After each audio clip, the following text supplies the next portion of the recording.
Class 10 का। अगर आ गया तो कैसे बनाएंगे, कुछ देवे नहीं किया है। हमको समद्विबाहु त्रिभुज बनाने के लिए हमको तीन भुजा चाहिए।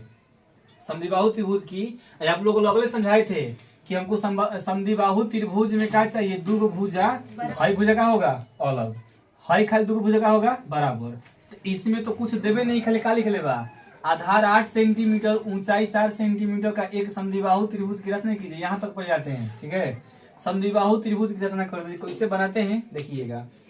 पहले क्या करेंगे कि आधार खींच लेते, कितना के 8 सेंटीमीटर के आधार, आधार 8 सेंटीमीटर।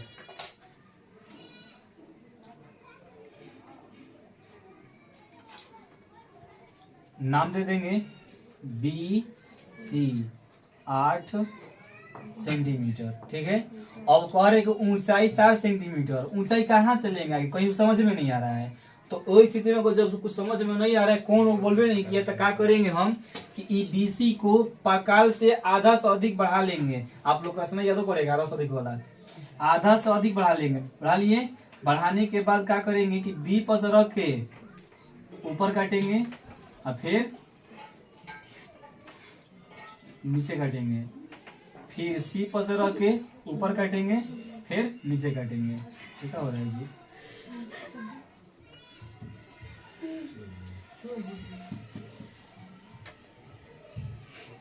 काट दिए नो। काटने के बाद क्या करेंगे कि हमको समद्विबाहु त्रिभुज बनाना है, तो ऊपर वाला करेंगे मेन लाइन, नीचे वाला डॉट लाइन। ऊपर का होगा मेन लाइन और नीचे को होगा डॉट लाइन। इतना कर दिए। ये रचना ऐसा है कि इतना गाजू मजू हो रहा है, चिन्ह खींचते खींचते कि समझ में कहाँ से काटे है, कहाँ से मिलाना है। लेकिन अपना काटान बिंदु और जो चिन्ह पा रहे उसको ध्यान में रखना है, ऐसे करके तो अभी याद पड़ेगा वहां कहाँ से काटे। अपन चिन्ह याद रखेगा, बाकी चिन्ह तो भूल जाइए। अब क्या करना है इसमें, क्या बोले, ऊंचाई 4 सेंटीमीटर, परकाल को स्केल से नाप लेंगे कितना, 4 सेंटीमीटर। तो मान लीजिए कि हम ऐसे करके नाप लेंगे स्केल 4 सेंटीमीटर।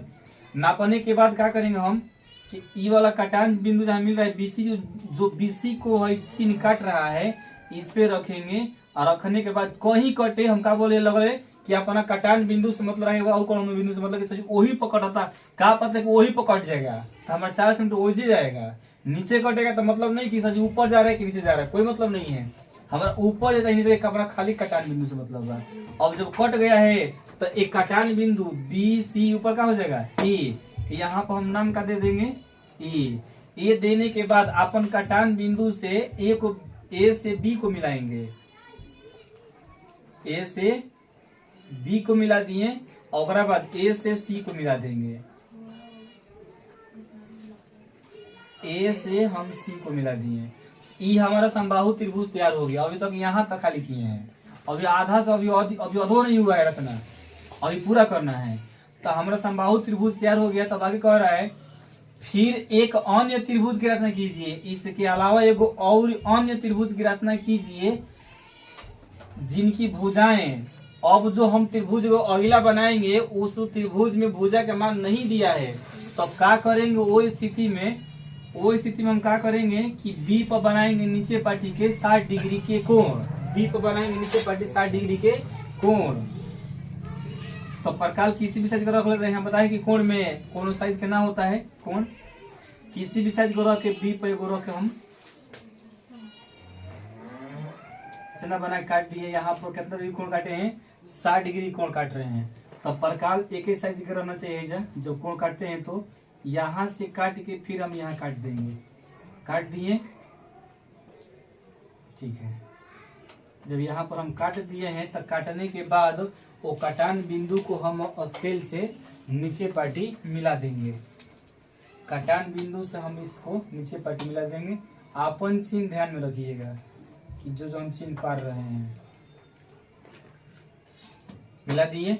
मिलाने के बाद क्या करना है, कि लिखा है कि जिसकी भुजाएं समद्विबाहु त्रिभुज की संगत भुजाओं के 1.1/2 गुनी हो। तो 1.1/2 गुनी, तो सबसे पहले इसका पूर्णांक तोड़ लेते हैं। पूर्णांक तोड़ेंगे तो 2 में 1 से गुणा होगा तो कितना हो जाएगा 2, और 2 में 1 जोड़ेंगे तो कितना हो जाएगा 3/2। हम पहले से बताए हैं कि जोन अंक सबसे बड़ रहता है उतना भाग में इसको पहले काटेंगे प्रकार कोण एक साइज को लेके। हम यो बताएं कि अगर यहाँ पर छोट मान है तो इसको तनी बड़ मान को काटेंगे, सबसे तनी बड़ा कर लेंगे। तो बी पर से रख के हम एक बार काट दिए, 1 हो गया, फिर 2 हो गया, फिर 3 हो गया। 3 भाग में काट दिए। 3 भाग में इसलिए काटे हैं कि जौन अंक बढ़ रहेगा, ऊपर रहेगा चाहे नीचे रहेगा, उतना भाग में इसको हम काट देंगे। काटने के बाद इसका हम नाम दे देते हैं, नाम हो जाएगा A1, यहाँ नाम हो जाएगा A2, इसका नाम हो जाएगा A3, A2 है इसका। तो अब कह रहा है कि काट दिए 3 भाग में। 3 भाग में काटने के बाद देखेंगे कि नीचे में कौन सा अंक आ रहा है। 3 भाग में काटने के बाद 3 नीचे आ रहा है कि 2 नीचे आ रहा है। जौन अंक नीचे रहेगा उसी को हम C से मिलाएंगे। तो कौन अंक नीचे है तो 2 है, तो A2 का नाम दे दिए हैं, 2 है तो A2। तो A2 से हम C को मिला देंगे। किसको? A2 को C से मिला देंगे। A2 को हम C से मिला दिए। मिलाने के बाद क्या करेंगे? अब मिला दिए हैं तो उठाएंगे प्रकार से क्या करेंगे कि A2 पर रख के हम इसको किसी भी साइज को हम दोनों भाग को काट लेंगे। जहाँ त्रिभुज बन रहा है, जहाँ इस तरीका से ऐसे हुआ है, हम यहाँ पर रख इसको हम ऐसे काट देंगे। यहाँ पर 2 भाग में दिख रहा है काटा हुआ। काटने के बाद या A2 पर रख के हम इसको इतना भाग में काट दिए। काटने के बाद उसी साइज के फिर नीचे आएंगे A3 पे। A3 पर से हम इस साइड से ऐसे काटेंगे। काट दिए। काटने के बाद जहां से हम A2 काटे हैं उसको हम नापेंगे प्रकार से। ऐसे हम इसको नाप लेंगे।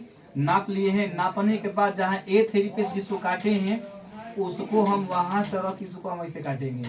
कट गया। कटने के बाद क्या करेंगे कि A3 से कटान बिंदु को हम मिलाएंगे। समझ में आ रहा है ना? ध्यान दीजिएगा। A3 को हम कटान बिंदु से इसको हम मिला देंगे। मिल गया। मिलने के बाद क्या करेंगे? ऊपर में है जो C वाला चिन्ह है, हम आगे पार्टी को उसको बढ़ा के हम उसको मिला देते हैं, उसमें मिला देंगे। हम इसको आगे पार्टी मिला दिए। मिलाने के बाद जो खाली चिन्ह बच रहा है उसको हम इरेज कर देते हैं, मिटा देते हैं। मिटा दिए। मिटाने के बाद अभी और इसमें काम है कि क्या करेंगे कि फिर से जो पहले काम किए हैं काटने वाला फिर काटेंगे। तब पहले हम C पर रख किसी भी साइज को हम यहाँ से इसे काट लेते हैं। फिर AC साइज को प्रकार रहेगा, फिर C को पीछे जाएंगे, फिर उस पर से ऐसे हम काटेंगे। बराबर काट दिए। एक ही साइज के दोनों होना चाहिए। तो जो हम C पर से काटे हैं हम उसको नाप लेते हैं। नाप लिए। नापने के बाद जो इस पर से काटे हैं C के पीछे आगे वाला अंक से, फिर उस पर से रख हम इसको एक बार ऐसे काट लेंगे। काट दिए। काटने के बाद क्या करेंगे? कटान बिंदु को उस बिंदु से मिलाएंगे जो चिन्ह बच गया है। तो क्या करेंगे? हम थोड़ा प्रश्न मिलेगा तो आप लोग समझ लीजिएगा। इसको हम कटान बिंदु को चिन्ह को इसे मिला देंगे। हम मिलाने के बाद यहाँ से हटाएंगे तो देखेंगे अब ये काम छूट रहा है कि जो B वाला चिन्ह है उसमें मिलाएंगे। जो आगे को चिन्ह जा रहा है उसमें ले जाके मिला देते हैं। इसमें ले जाके हम मिला दिए। मिलाने के बाद देखते हैं कि बताए थे पहले से कि C के आसपास में जो चिन्ह रहेगा, आगे रहेगा चाहे पीछे रहेगा, C के आगे है चाहे पीछे है तो उसका नाम क्या देंगे? पहले से C है तो बाद में उसका नाम क्या रहेगा? C1।